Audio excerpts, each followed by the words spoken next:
Do you really know your dog? Have you ever looked at your dog and felt like you knew them better than anyone else? Like you could read their eyes, understand their tail wags, and predict their every move? But what if some of the things you believed about your dog weren't actually true? What if the advice you've heard your whole life from well-meaning friends or even trainers was based on old myths and outdated science, and without even realizing it, you've been making decisions about your dog's care, their behavior, their emotions, and their needs, based on stories that were never right to begin with? The truth is, dogs are extraordinary beings. They communicate, feel, and think in ways far deeper than we give them credit for. But so much of what people believe about dogs comes from guesswork, from repetition, and from misunderstanding. Today, we're going to change that in this video. I'm going to guide you through 29 of the most common dog myths people still believe. And together, we're going to gently unravel each one, not to shame, not to criticize, but to help you see your dog more clearly, more compassionately, and more truthfully. Because the more we understand the myths, the closer we get to the heart of what our dogs have been trying to tell us all along. So take a breath, stay with me, and let's start this journey into the truth about the dogs we love most. 1. Dogs wag their tail. Only when they're happy.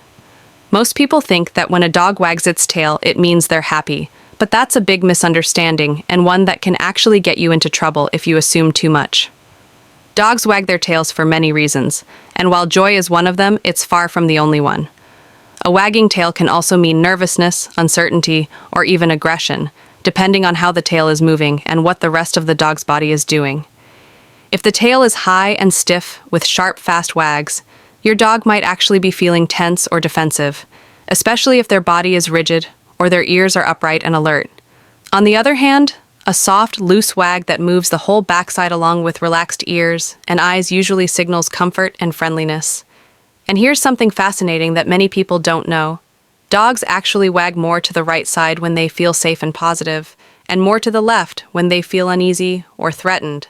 So the next time you see a tail wag, don't just smile and assume your dog is thrilled to see you. Take a second to observe the whole picture, because that tail is speaking a language all its own. And sometimes it's trying to warn you.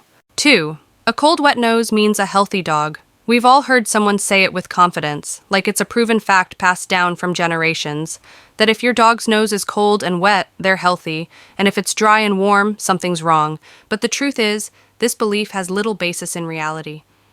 A dog's nose can be cold or warm, wet or dry, for 100 different reasons throughout the day that have nothing to do with their overall health.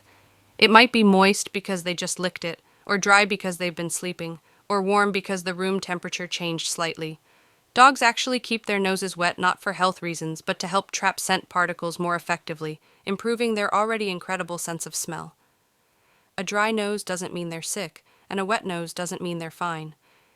If you really want to check your dog's health, you need to look at their behavior. Are they eating, drinking, playing, moving normally, and acting like themselves? That's far more telling than how their nose feels. So while a cold, wet nose might feel comforting to touch, it's time we stop using it as a thermometer and start paying attention to the real signs that matter. 3. When a dog licks you, it means they're kissing you. It's one of the sweetest moments when your dog jumps up and gives you a big sloppy lick across the face, and most people assume it means love. That it's your dog's version of a kiss, but the truth is more complicated, and in some cases not emotional at all. Dogs lick for many reasons, and affection is only one of them.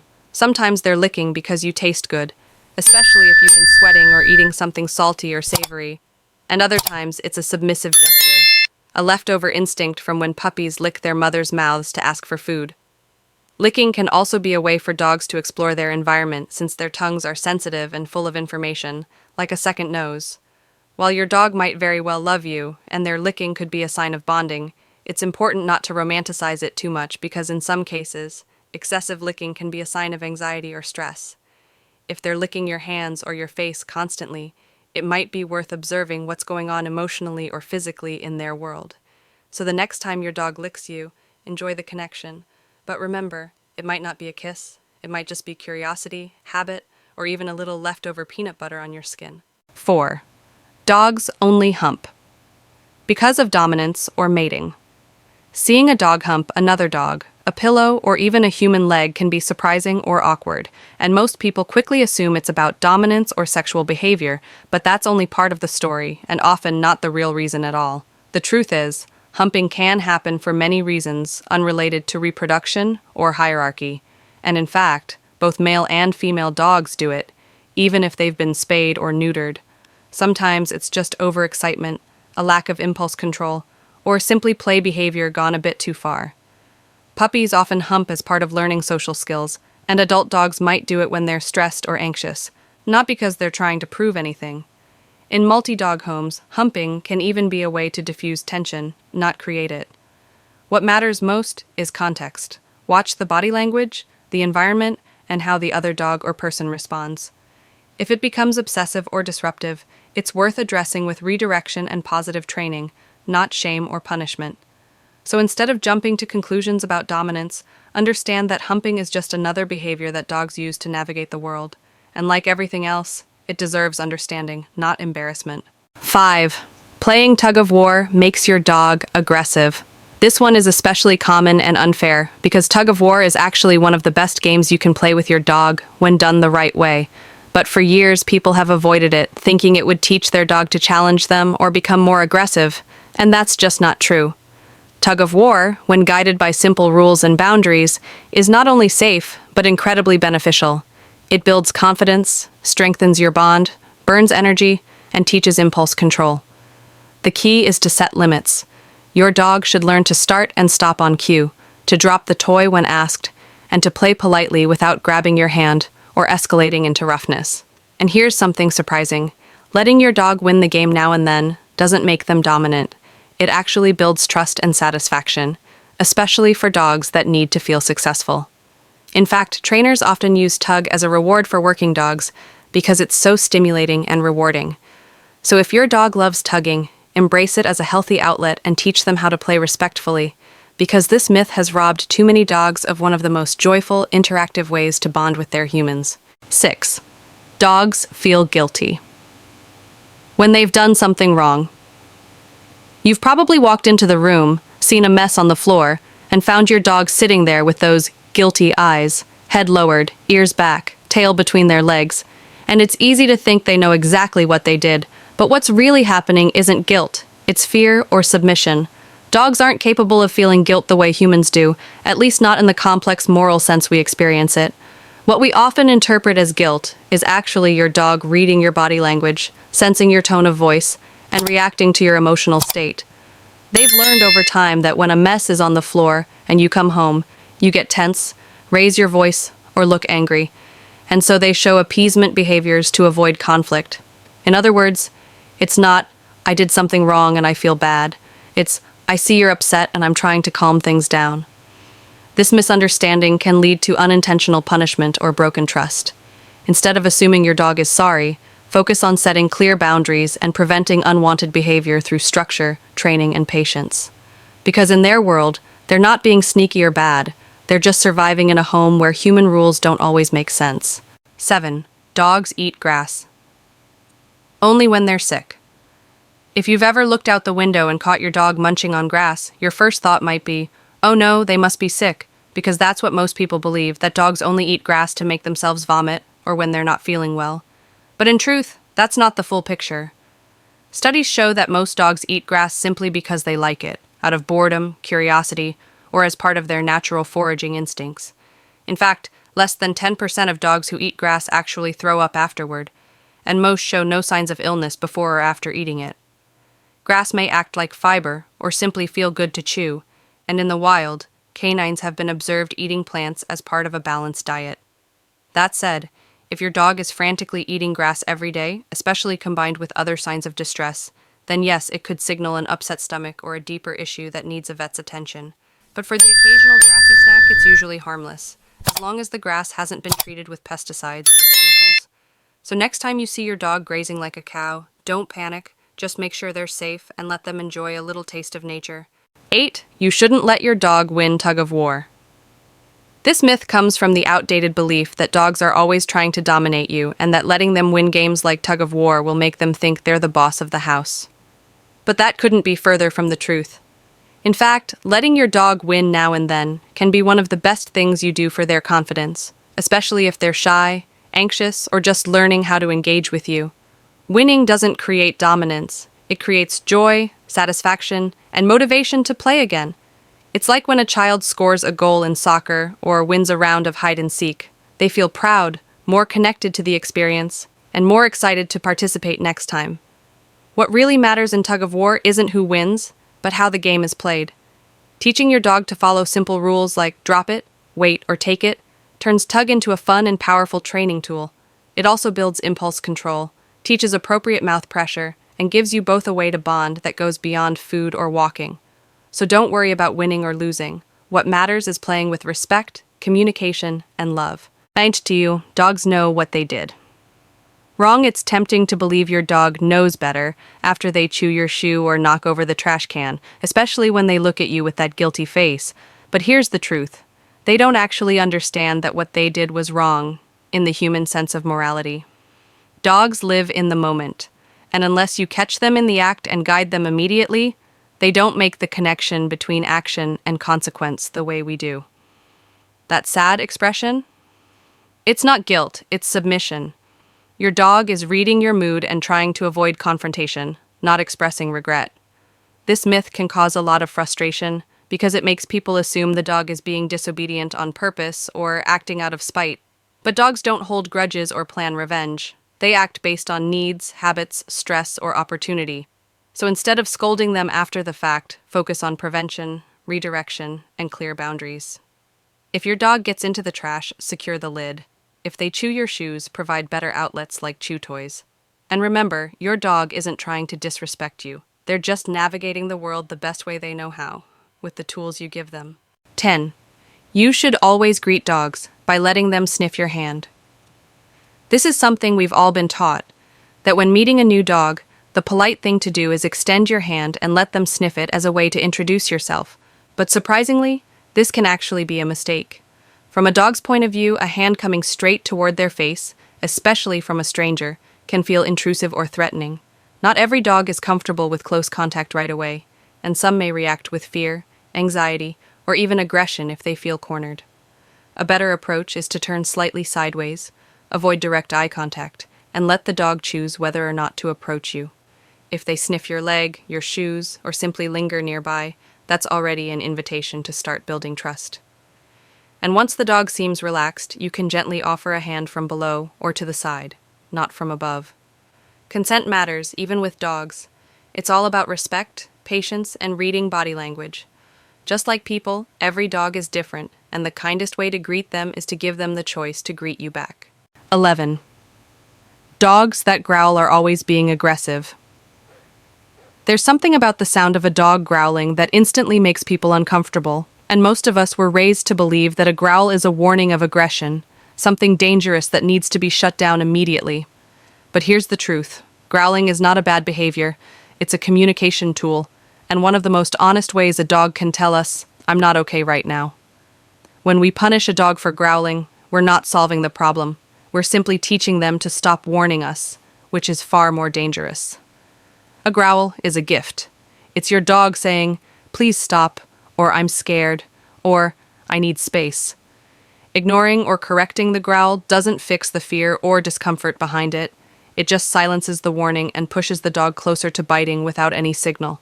Instead of reacting with anger or fear, take a breath, step back, and try to understand the cause. Is your dog in pain? Are they overwhelmed? Do they feel trapped? Respect the growl, don't punish it, and work with a trainer to get to the root. Because a dog that growls is still trying to cooperate with you. Once that voice is taken away, their only choice is silence or a snap. 12. Dogs who pull on the leash are being disobedient. Walking a dog should be peaceful, calm, a time to bond and breathe together. But for many dog owners, it feels like a constant tug-of-war, with the dog pulling ahead, straining at the leash, completely ignoring your pace or direction. And the usual conclusion is, my dog is being stubborn or disobedient. But that's not the full story. Most dogs pull on the leash not because they're trying to dominate you or disrespect your walk. They pull because they've never been taught how to walk with a human. Leash walking isn't natural for dogs. Their instinct tells them to explore, follow scents, and move at their own rhythm. If no one ever taught them a different way, they'll follow their instincts every time. It's like expecting a toddler to hold your hand in traffic without ever explaining why. The solution isn't harsh collars or punishment. It's gentle guidance, consistency, and building a habit of connection through positive reinforcement. When you teach your dog that staying close to you means reward, safety, and fun, pulling fades away naturally. So next time your dog is charging ahead, don't blame them, lead them. 13. Big dogs can't live in small apartments. It's one of the most common beliefs among people living in small spaces that if you have a big dog, you need a big yard, and that life in an apartment is unfair or even cruel to larger breeds. But the truth is, it's not about size, it's about energy and stimulation. Some large dogs, like Great Danes or Greyhounds, are surprisingly calm indoors and perfectly content lounging for most of the day, as long as they get regular walks and interaction. Meanwhile, some small dogs can bounce off the walls with endless energy and create chaos in any space, if they're not mentally and physically exercised. Apartment living with a big dog is absolutely possible, and often successful when paired with structure, enrichment, and clear routines. What matters more than square footage is your time, your attention, and your willingness to meet your dog's needs. Take them out often, offer puzzle toys, and build a daily rhythm. A dog doesn't measure the quality of life in square meters. They measure it in love, presence, and how safe and engaged they feel beside you. 14. If you work full-time, you shouldn't have a dog. It's a tough one because it's rooted in concern and care. People say, if you're gone all day, it's not fair to the dog. And in some cases, they're right. Dogs are social, emotional beings who thrive on connection, and long hours of isolation can lead to anxiety, depression, and behavioral issues. But that doesn't mean full-time workers can't provide an incredible home for a dog. What matters most is what you do with the time you do have. If you commit to creating quality moments before and after work, building routines, offering enrichment, and making sure your dog feels loved and seen, they can live full, joyful lives. You can also get creative. Dog walkers, doggy daycares, rotating schedules with family, or enrichment toys that keep them engaged during the day can all help. The key is awareness. Don't adopt a dog and expect them to raise themselves. Build a plan that honors their emotional world. Because even if you're not home 24/7, the hours you do give them can shape a life full of meaning, trust, and unconditional love. 15. You can train a dog by just saying no. Many dog owners believe that when their dog does something wrong, a firm no is all it takes to teach them right from wrong. But the truth is, simply saying no without guidance is like telling a child they failed a test without ever helping them study. Dogs don't understand the meaning of no the way we do, unless it's paired with context, consistency, and most importantly, an alternative behavior to follow. If your dog jumps on guests and you just yell, no, Zrania, what are you really teaching them? You're stopping the action maybe, but you're not showing them what to do instead. Should they sit, walk away, wait at the door? Dogs thrive on clarity and reward.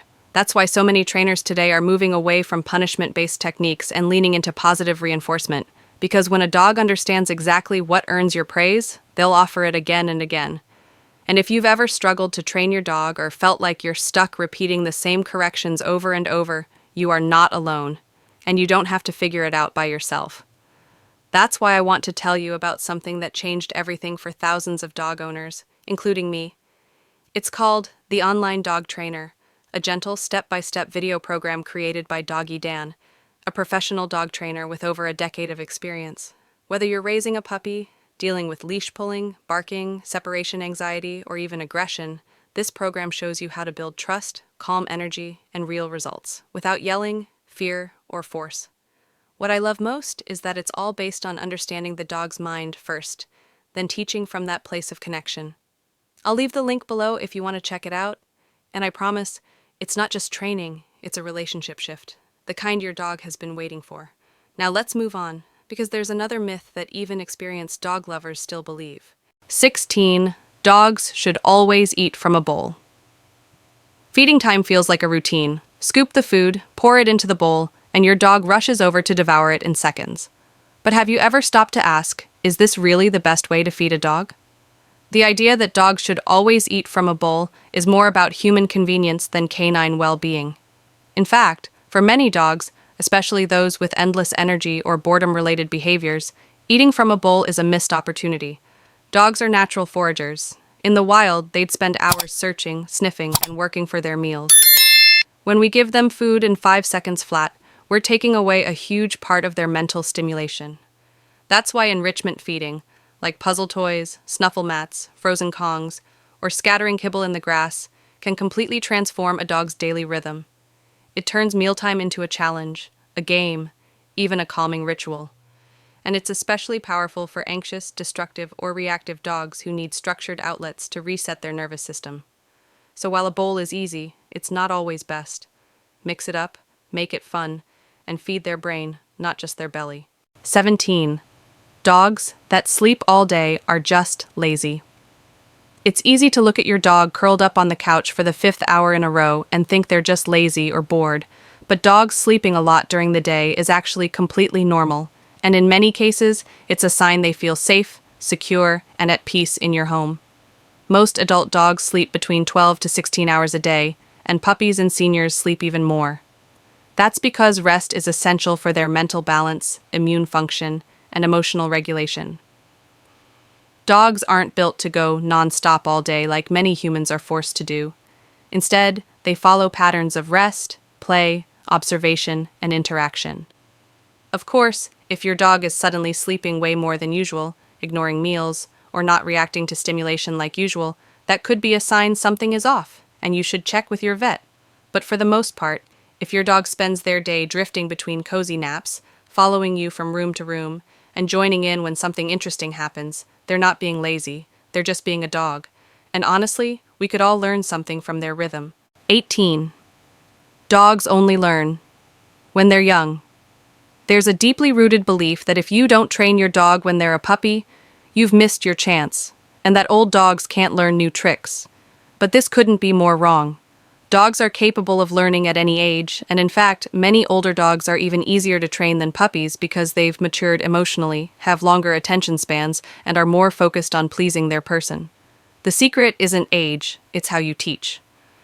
With patience, consistency, and positive reinforcement, an older dog can learn new commands, new behaviors, and even unlearn bad habits they've had for years. The brain is a muscle, and just like with humans, mental stimulation keeps it sharp and flexible, no matter how old the dog is. So if your dog is 5, 10, or even 13, don't give up on them. Teach them something new. Give them a puzzle toy. Introduce a scent game. You might be amazed at how alive and joyful they become when they realize they're still growing. Because the truth is, learning isn't just for the young, it's for the curious. And dogs, no matter their age, never stop being curious about the world around them. 19. Barking means a dog is being disobedient. It's frustrating when your dog barks at the doorbell, at people walking by, or for no clear reason, and the natural reaction is often, "Stop barking, be quiet," or "Why won't they just listen?" But barking is one of the most important ways dogs communicate, and silencing it without understanding it is like telling someone to stop speaking without ever asking what they're trying to say. Dogs bark to express alertness, excitement, fear, frustration, or even boredom. And each type of bark has a different rhythm, pitch, and body language behind it. A dog that barks at strangers might be saying, "Who are you and why are you near my home?" While a dog that barks when left alone might be crying out, "I'm scared and I need you." Instead of just trying to shut down the noise, start by asking why it's happening. What is your dog reacting to? Can you redirect their energy? Can you teach them a calm alternative, like going to a place or checking in with you? Barking isn't disobedience, it's expression. And when you take the time to listen instead of just correct, your dog will feel seen, heard, and much more willing to trust your lead. 20. Dogs that are friendly with people are always good with other dogs. It's easy to assume that if a dog is sweet, affectionate, and gentle with humans, they'll automatically get along with every other dog they meet. But dogs have social preferences just like we do, and being friendly with people doesn't guarantee they'll enjoy every dog encounter. Some dogs are more introverted, some prefer calm companions, and others may have had bad past experiences that make them cautious or reactive. Just like we don't love every stranger we meet on the street, dogs don't either. Dog-to-dog interaction is full of subtle signals: eye contact, tail position, body posture, and if those signals get missed or ignored, what started as excitement can quickly turn into stress or conflict. That's why forcing dogs to greet every dog at the park, on a leash, or during a walk isn't always a good idea. Let your dog choose their friendships, set up safe, positive introductions, and read their body language closely. Because being dog-friendly isn't about loving all dogs, it's about feeling safe, understood, and respected in social situations. And sometimes, the kindest thing you can do is be your dog's voice and say, "Not today." 21. Dogs who shake or tremble are just cold. It's easy to see a small dog shaking and assume they're cold, especially if it's chilly outside or they've just come in from the rain. But trembling in dogs isn't always about temperature. In fact, many dogs shake because of stress, fear, anxiety, or even overexcitement. It's their nervous system trying to process strong emotions, and it can happen to any dog, big or small, short-haired or fluffy. You might see it at the vet's office during thunderstorms or when there are loud noises, strangers, or sudden changes in the environment. Some dogs tremble after being scolded, others before a car ride, and some simply when they're anticipating something big, like playtime or a walk. It's important to notice the full context. What's going on around your dog, how they're holding their body, and whether they seem calm or distressed. If shaking is frequent or paired with hiding, panting, drooling, or pacing, it could be a sign of fear that needs to be addressed. But don't just reach for a sweater. Instead, reach for comfort, understanding, and if needed, gentle desensitization. Because what your dog really needs isn't warmth, it's reassurance. 22. Dogs that don't like being hugged are cold or aloof. As humans, we love hugging as a way to show affection, safety, and love. So it's natural to assume that hugging your dog is a sweet and bonding gesture. But dogs don't experience hugs the way we do. In fact, many dogs don't like being hugged at all. In the canine world, placing a limb or pressure over another's shoulders is often seen as a dominant or controlling gesture, not a loving one. When you wrap your arms around a dog, especially from above or behind, it can make them feel trapped or threatened, even if your intention is pure. Some dogs tolerate it, especially if they've been gently desensitized over time, but others might freeze, lick their lips, turn away, or even growl. And that's not disobedience, that's communication. It doesn't mean your dog doesn't love you. It means they're asking for affection in a different way, like belly rubs, ear scratches, leaning into your body, or simply resting by your side. Learn to read their language and give love in the way they best receive it, because the most beautiful bonds are built on mutual respect, not just human habit. 23. If you have a yard, you don't need to walk your dog. It's one of the biggest misunderstandings among new dog owners. If your dog has access to a backyard, they don't need walks, right? After all, they can run, sniff, and go potty whenever they want. But the truth is, a yard is not a substitute for a walk. It's a bathroom, not an adventure. Walks provide your dog with so much more than movement. They're a time to explore new smells, interact with the environment, practice leash manners, and most importantly, connect with you. For many dogs, the walk is the highlight of their day. It's stimulating, grounding, and emotionally satisfying. A yard might meet physical needs, but it often fails to meet emotional and mental ones. Dogs are curious creatures who crave novelty and variety. A walk down the same street offers new smells every day. A walk to a park or a trail opens up their senses and settles their nervous system in a way that no backyard ever could. So even if your dog has a huge yard, make the walk a part of your daily routine. It's not just exercise, it's enrichment, communication, and love on a leash. 24.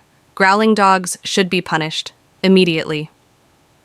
This myth is not only wrong, it's dangerous. Growling is one of the clearest, most honest signals a dog can give to say, "I'm uncomfortable, I'm scared," or "please stop."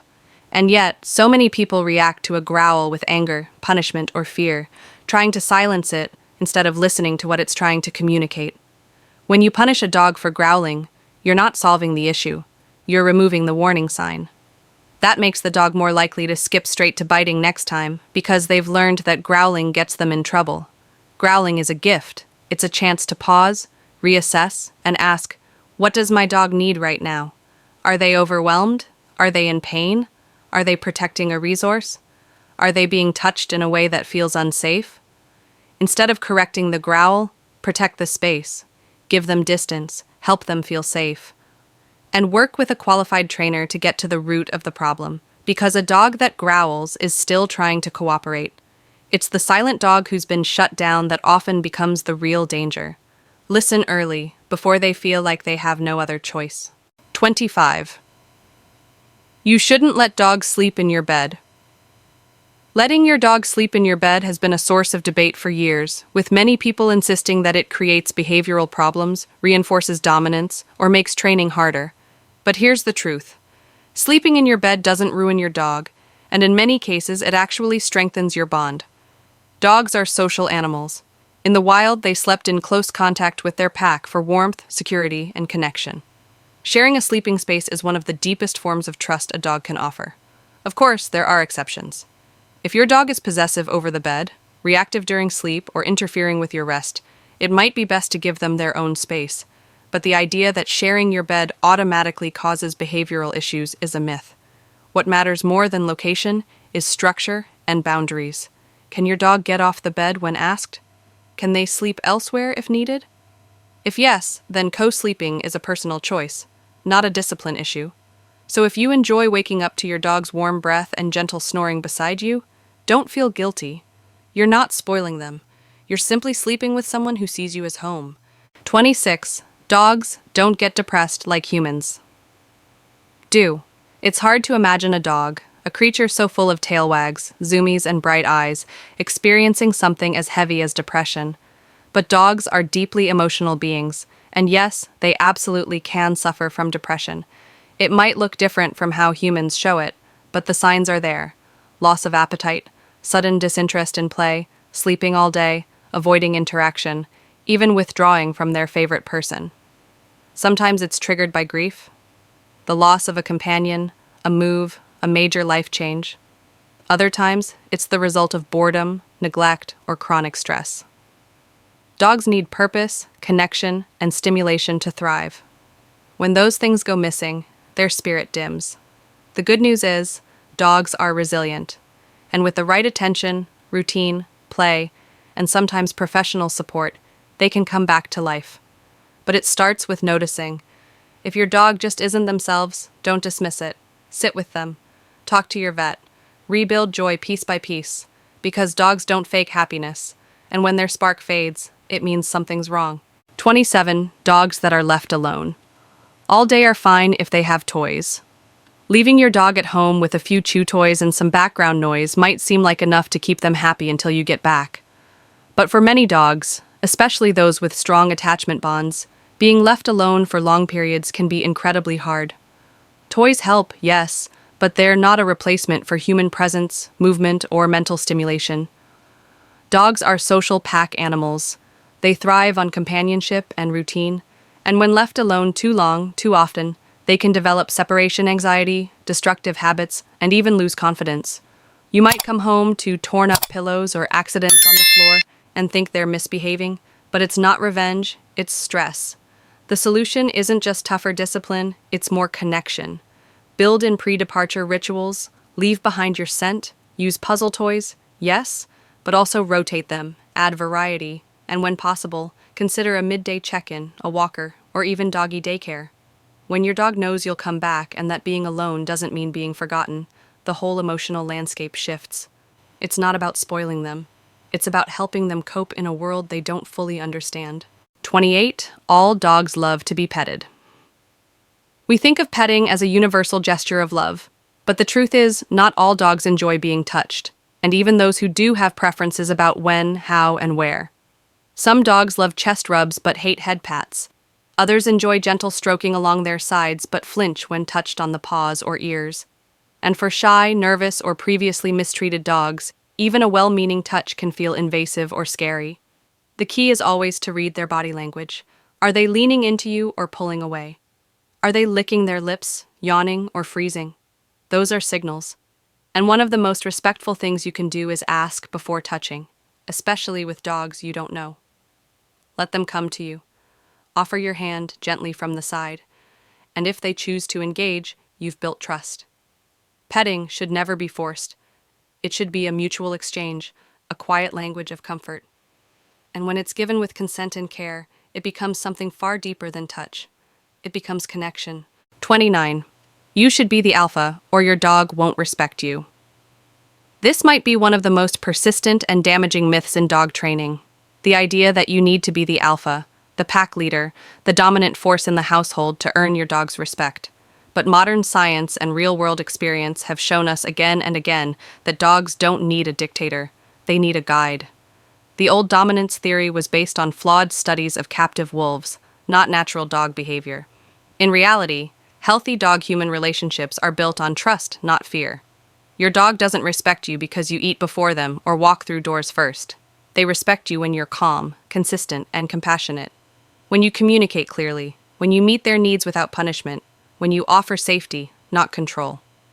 Leadership doesn't mean being the boss, it means being someone worth following. So if you've ever been told to intimidate, shame, or overpower your dog to gain obedience, please let that go. You don't have to be the alpha. You just have to be the one they trust most in the world. What you believe shapes how you love.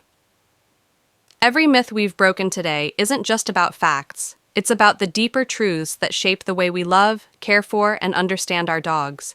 Because what we believe matters. It changes how we react, how we train, how we connect. When we let go of outdated ideas and start seeing dogs for who they truly are, feeling, thinking, sensitive beings, we don't just become better trainers, we become better partners. So if this video opened your heart or your eyes, don't stop here. Keep learning, keep listening, and most of all, keep loving. Your dog is doing their very best with what you've taught them. Let's keep teaching with kindness.